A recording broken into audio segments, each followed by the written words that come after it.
আসসালামু আলাইকুম। আজকে রান্না করেছি রুই মাছ। রুই মাছটা আমার একটু অনেক বড় রুই মাছ ছিল। রুই মাছটা ভুনা করেছি, তাই আপনাদের সঙ্গে শেয়ার করে দিলাম। এখানে আমি একে করে ধুয়ে বেছে কেটে নিয়েছি। এখানে লবণ, আদা রসুন বাটা, হলুদ, মরিচের ফাঁকি সুন্দর করে দিয়ে ভালো করে মেখে নিয়েছি। আমি এইজন্য ভালো করে মেখে নিয়েছি কারণ মাছের পরিমাণটা আমার একটু বড় ছিল। জানি ভালো হয়, এইজন্য। এখন আমি সুন্দর করে ভেজে নিয়েছি। মাছটা কিন্তু আমি বেশি একটা ভাজবো না, হালকা করে ভাজা দিব। এখানে আমার মাছ ভাজা হয়ে গেছে। এখানে আমি পেঁয়াজ দিয়েছি। পেঁয়াজের পরিমাণটা কিন্তু আমি আজকে একটু কমিয়ে দিব। যেহেতু আমার মেয়ে একটু তেল মশলা কম খাওয়ার জন্য ডাক্তার বলে, তারপরও গায়ে মুখের মজার জন্য দিয়ে দিই। কম আর খেতে ইচ্ছা করে না। এখানে আমার মশলাটা কষানো হয়ে গেছে। আমি এখানে টমেটো আর আলুটা একসঙ্গে দিয়েছি।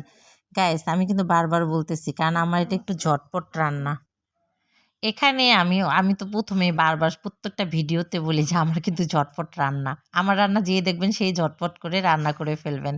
এখানে আমি আলু, টমেটো একসঙ্গে দিয়েই কষিয়ে নিয়েছি। এখানে আমি একে করে সব মাছ দিয়ে দিচ্ছি। উফ! জানেন না গাইস, যে মজা লাগছে, অনেক খেতে অনেক টেস্ট হয়েছিল। এখানে দেখেন কত সুন্দর কালারটা, কত ভালো লাগতেছে দেখতে। আল্লাহ হাফেজ।